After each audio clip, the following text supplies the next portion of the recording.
Hello, it's Nikki. Welcome to day 21. So I mentioned MasterChef yesterday, and I'm going to mention it again because it's one of the few things, like as a family, that we will really sit down and watch together. And I always feel like there's so many learning lessons, not only for Matt and I, but for our kids. And I love that my children are watching adults essentially go back to scratch or go back into that learning environment. Because even my 7-year-old the other day was like, oh, it's so, at nursery you just get to play and I have to read and we do maths and it's all a lot. And I heard that moment where you feel like you have to do all this stuff. I remember it as a teenager where you never felt like you had a weekend because there was always loads of homework to do or other things to fit in. And it just felt really relentless. And that moment where you're like, okay, I am done. I am not studying anymore. I mean, then of course you go on and do it as an adult. But I think it's really good for our kids to see.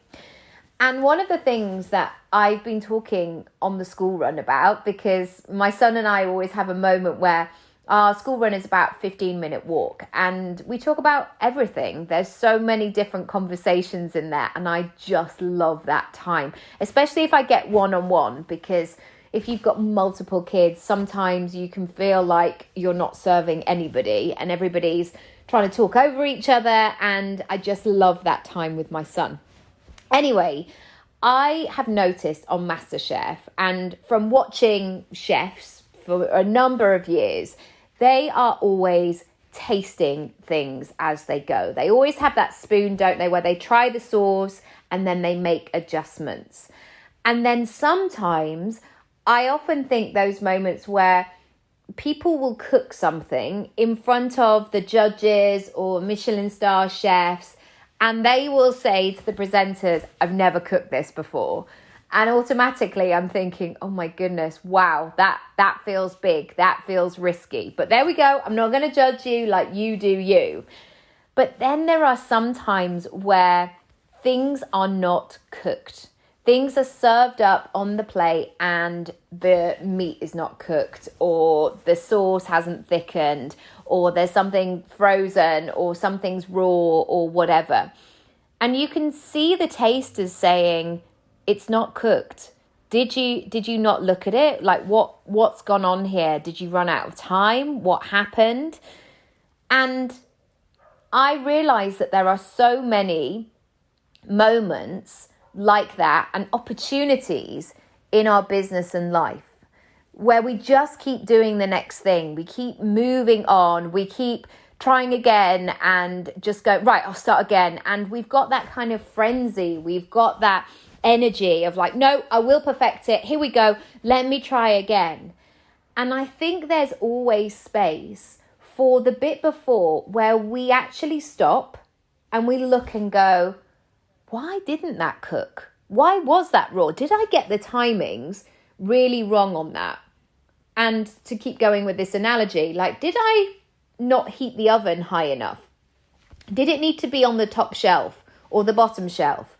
Or did I assume that it would just cook in this way and actually it needed more of my attention? Maybe I needed to take another step in order for that to be finished on time. And I think it's really important to understand our own patterns of behavior, because there might be some fundamental things that are logical, that are strategic, where it's like, okay, if you don't take step 5, step 6 is never going to work. Like if you've like taken a wrong turn, you are like, if you were driving in a car, if you've taken that long turn, you're going to have to go back on yourself and it's going to take longer because you've added time onto the journey. Sometimes there's those strategic things that we just need to follow the order of sequence. But sometimes the most valuable information that we can get from ourselves is those moments where we look and we might say to ourselves, is this a repeated pattern?